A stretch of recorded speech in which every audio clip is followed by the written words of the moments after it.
Hari Om Tat Sat. Welcome to Gyan Bhakti. We focus exclusively on spirituality, Vedanta, and Sanatana Dharma. Please subscribe our channel for mystical meanings of the scriptures and daily satsang. Our humble prostrations to all pervading Brahman or God, our worshipful Guruji, Swami Jyotirmayananda Maharaj, all sages and scriptures, and to the divinity in each of you. We are currently exploring the scripture Mysticism of Mahabharata.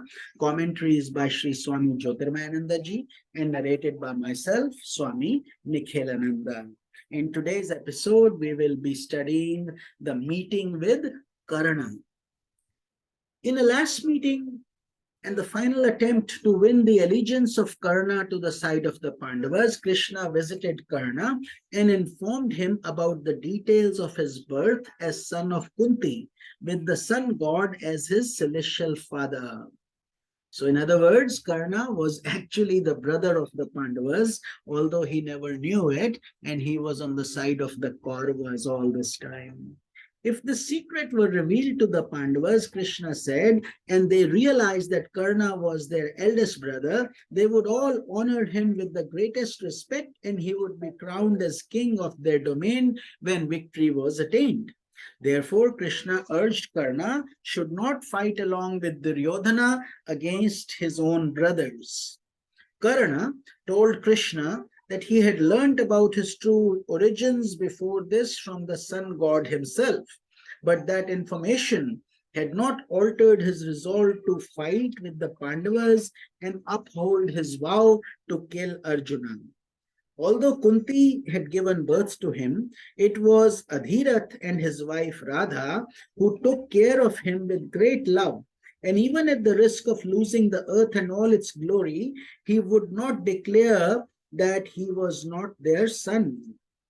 Further, since Duryodhana had provided well for him all these years and was now depending upon him to lead the fight against Arjuna, he would not be ungrateful to Duryodhana and abandon the Kauravas. So he felt that Duryodhana had done a great favor to him, as he had made him a king once of a province, and so he felt indebted to him. And so he chose not to go on the side of the Pandavas even after learning the truth.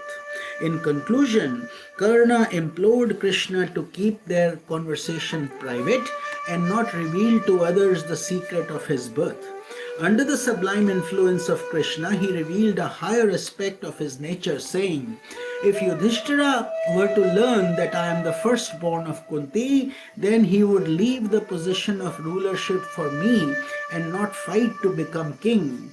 And if that were so, then the evil-minded Duryodhana would become the ruler when I yielded that position to him out of gratitude and duty.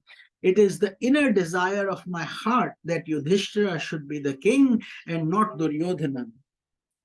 But if you declare that I am the son of Kunti, then all this kingdom will go to Duryodhana easily.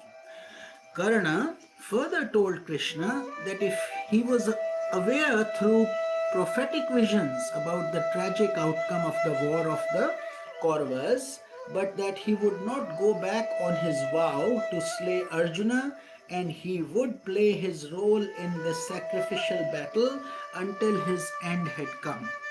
Thus saying, Karna enfolded Krishna in his arms and took his leave. Following Krishna's attempt to persuade Karna not to fight against the Pandavas, Kunti herself went to him, to Karna, and introduced herself as the mother who had abandoned him at birth. So finally, the reunion between the mother and her child from the sun god.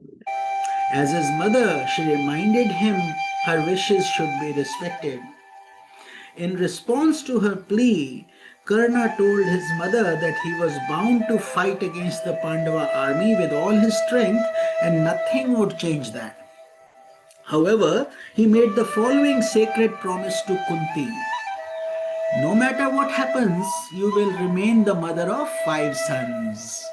So that was a beautiful gift he gave his mother, although he had every reason to be upset at her because she had abandoned him at birth. But he did not Although he was angry, yet he recognized after all she was the mother, and he promised her that all she had five children, five Pandavas. So he said, I promise you will always have five, which means one of them had to go, either Karna or Arjuna.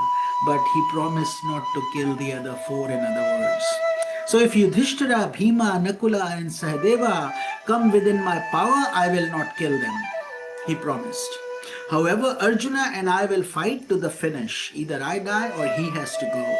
If Arjuna is killed in this battle, or if I am killed, we will still have a total of five children, which is what the world knows you as, Kunti, the mother of five Pandavas.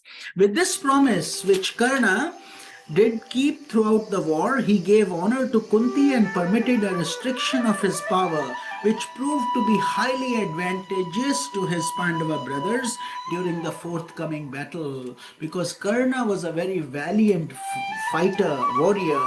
He could have killed these brothers and easily claimed victory, but since he had given word to his mother, he followed through. So ethical, dharmic meanings are very subtle in these scriptures. Remember, in the Ramayana, Lord Rama, just to keep his father's word, went for 14 years to the forest. Such is the value of dharma. In stories such as these, the Mahabharata gives deep insight into the mystery of life. There is a divine plan with its own often unfathomable purpose that must unfold. Consciously or unconsciously, every person is working out that divine plot as he, in the words of Shakespeare, struts and frets his hour upon the stage of life. Even if, due to psychic insight, we know the course of future happenings, we cannot refrain from performing certain actions which constitute our duty as an actor playing his role in life's divine drama. Karna knew that eventually all the Kauravas would be destroyed and Yudhishthira would become the king.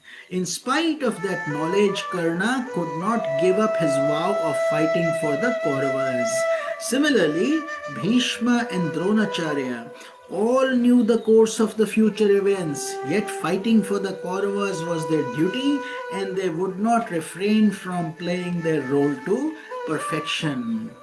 Further, as was explained earlier, Karna is the personification of Asmita Klesha as described in the Raja Yoga Sutras of Patanjali Maharshi.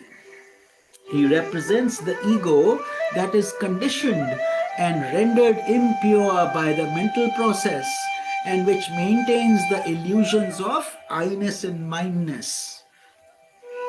Unfortunately, Karna was not such a bad person, but since he was in association of kusanga or bad company, the Kauravas with Duryodhana, Dushashana and those evil people, his brain and mind got clouded and he would always make poor decisions and choices, and his ego was also inflated because of his skill, and so it went on the path of destruction instead.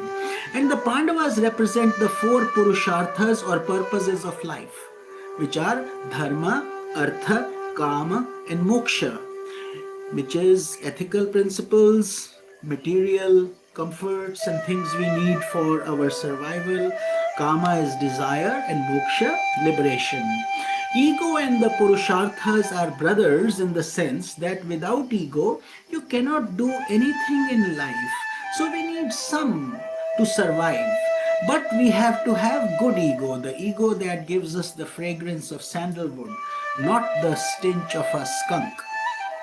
However, impure or egoism has to be set aside in order to attain liberation. So as we advance on our spiritual path, although we have the ego, first of all we have to render it pure and crystal clear, and then we set it aside. We don't need it. Under the divine influence of Krishna, Karna realized that he had to keep himself apart from the Pandavas until those positive forces were able to destroy him in battle. Thus, this is symbolic of the need for ego to be deprived of its negative aspect so that it can ultimately play its higher role in the evolution of the soul. When ego is deprived of I-ness and mindness, which remains, what remains is the pure awareness of I am. That's it, which is the soul's gateway to eternity. Under the influence of Krishna, Karna was able to go beyond his role of actor on the Mahabharata stage and see the bigger picture unfolding in the divine plan. He was able to see the events to come, which points to the divine nature of the Pandavas as contrasted with the demoniac nature of the Kauravas. He was temporarily able to appreciate the glory of Krishna and to open his heart to that supreme being. However, at the same time, a part of his personality was always in association with the Kauravas and therefore in harmony with the forces of darkness. That part of his personality led him arrogantly into battle and helped to make the Mahabharata war inevitable. So much like Karna, we also have to decide which aspect of our personality will gain prominence. So if we make poor decisions, the evil forces will win. But if we are ethical and we stay on the path of righteousness and under Lord Krishna's guidance, there is no doubt that we will prevail. Hari Om Tat Sat. In tomorrow's satsang, we will study the episode of War is Inevitable and then move on to Bhishma Parva, which is a whole new section. This is Swami Nikhilanand. Om Tat Sat.